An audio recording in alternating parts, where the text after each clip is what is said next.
দেখছেন। আসসালামু আলাইকুম, আপনারা সবাই কেমন আছেন? আল্লাহর রহমতে আমি ভালো আছি। তো আজকে কিচেনে যাওয়ার আগে চিন্তা ভাবনা করতেছি যে কি উপরে রান্না করা যায়। চিকেন ভিজিয়েছি, চিকেন রান্না করব আজকে। আলু দিয়ে চিকেন রান্না করব। আমার মেয়ের নাম সুফিয়া, আর আমার হাজব্যান্ডকে আমি সুফিয়ার আব্বু বলে ডাকি। আর সুফিয়ার আব্বু চিকেন কারি অনেক পছন্দ করে। চিকেন কারির মশলার কালারটা অনেক সুন্দর কালার আসছে, দেখেন অনেক সুন্দর কালার। চিকেন কারির কালারটা মাশাআল্লাহ অনেক সুন্দর। মশলা কষাই ফেলছি, এখন চিকেন দিয়ে ফেলবো।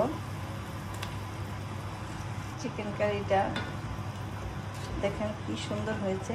আজকে একটা মজার ব্যাপার হলো, আপনারা জানেন কি না, এখানে সিলেটের একটা খাবার আছে সাতকরা দিয়ে অনেক কিছু রান্না করবে, তবে আমি আজকে চিকেন রান্না করব সাতকরা দিয়ে।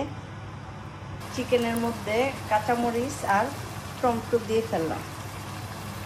আজকে আমার অনেক মন চাইতেছে ধনিয়া পাতার ভর্তা খাইতে, তাই আজকে আমি ধনিয়ার পাতার ভর্তা বানাবো।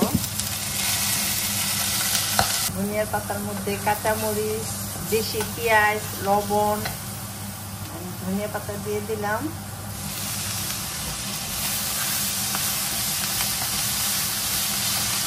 পাতার গ্রানটা যে এত ভালো লাগতেছে, আমার অনেক ভালো লাগছে ধনিয়া পাতার গ্রানটা।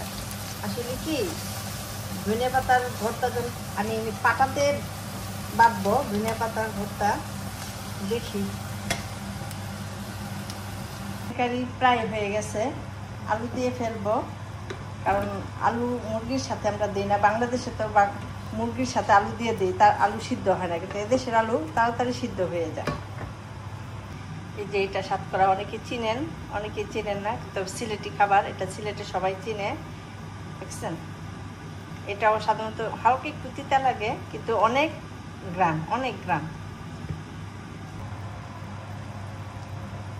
সাতকরা দিয়ে ফেলবো।